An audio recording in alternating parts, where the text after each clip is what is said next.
যখন আপনার দেহ থেকে চিরতরে আপনার দেহ থেকে যখন রুহটা বেরিয়ে যাবে, তখন ডাইনে বামে তাকিয়ে দেখবেন আশেপাশে মানুষগুলা কেউ পর ছিল না, সবকটা আপন মানুষ।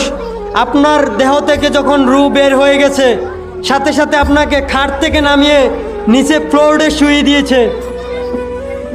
আমি প্রশ্ন করলাম, কিরে বাবা, এই জায়গাটা তো সে করেছে, এই ঘরটা তো সে বানিয়েছে, এই খাটটা তো সে নিজের ইনকাম দিয়ে কিনেছে, ইনকাম দিয়ে বানিয়েছে, তাহলে খাট থেকে নামিয়ে দিচ্ছ যে? সে মারা গেছে, এক কথায় সে মারা গেছে, তাকে খাট থেকে নামিয়ে দাও। যখন খাট থেকে নামালো, যখন গোসল করাতে লাগলো, তখনও দূরের মানুষ নয়, আত্মীয় স্বজন। যখন কাঁধে পালন নিল, তখনও আপন মানুষরাই কাঁধে পালন নিয়ে কবরস্থানের দিকে এগোতে লাগলো। চিন্তা করে দেখেন, কেউ আপনাকে অন্ধকারের দিকে নিয়ে যাচ্ছে না, আপনার আপনজনেরাই আপনাকে নিয়ে যাচ্ছে।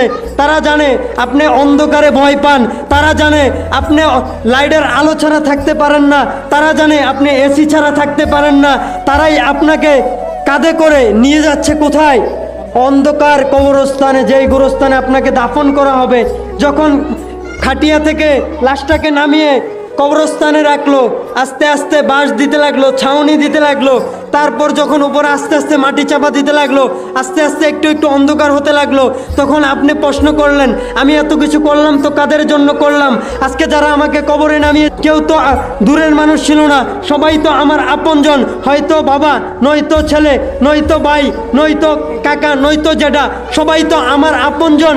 কিও প্রশ্ন করলাম, কিরে বাবা, আমাকে রেখে চলে যাচ্ছ? তোমরা তো জানো আমি অন্ধকারে থাকতে পারি না, আমি অন্ধকারে ভয় পাই, আমি কিভাবে একা এই অন্ধকার কবরে থাকবো? চিরসত্যকে আপনাকে মেনে নিতে হবে। যখন আপনি দুনিয়া ছেড়ে চলে যাবেন, তখন আপনার আপন বলতে আর কেউ থাকবে না, একমাত্র আল্লাহ এবং আল্লাহর রসুল। যদি দুনিয়াতে চিনে যেতে পারেন, তাহলে আপনার কবর হাসর সব কিছু আপনার জন্য সার্থক।